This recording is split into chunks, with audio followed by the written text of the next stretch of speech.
Life in Kharkiv during the war. I have been observing the people and had seen such a peculiarity who comes through these events in the hardest way.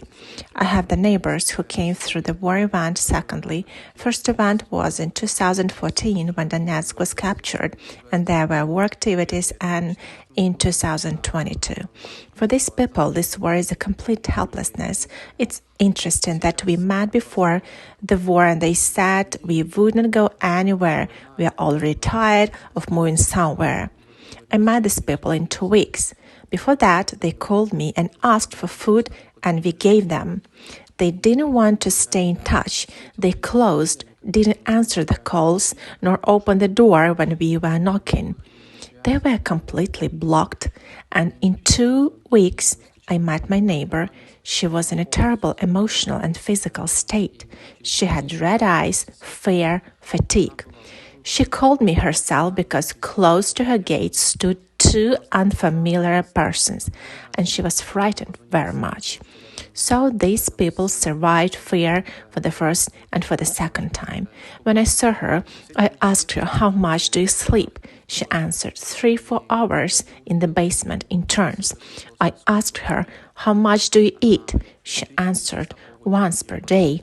And everything what I could advise her, I said, "Please eat 3 times per day, sleep enough." I brought her medicine, sedatives.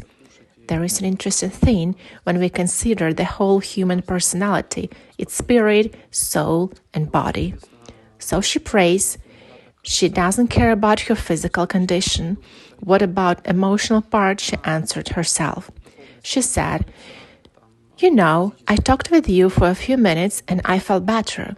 It's interesting that all these kind of circumstances push us into their own world, a world of helplessness, a world of fear, where we just close in on ourselves and can see nothing good.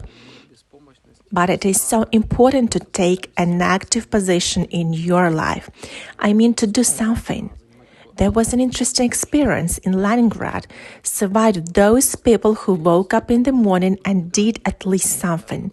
They could wash their cup 10 times, sweep the floor, clean, so they did something. And the second thing is communication. I invited my neighbor and said, "Come to us to the social center. You'll talk and help with something."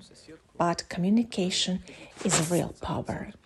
That's why I do these small conclusions, that in spite of the circumstances where we were and where we are now, that active position of life is to develop spiritual, emotional sphere, communicate with people, talk about all these things.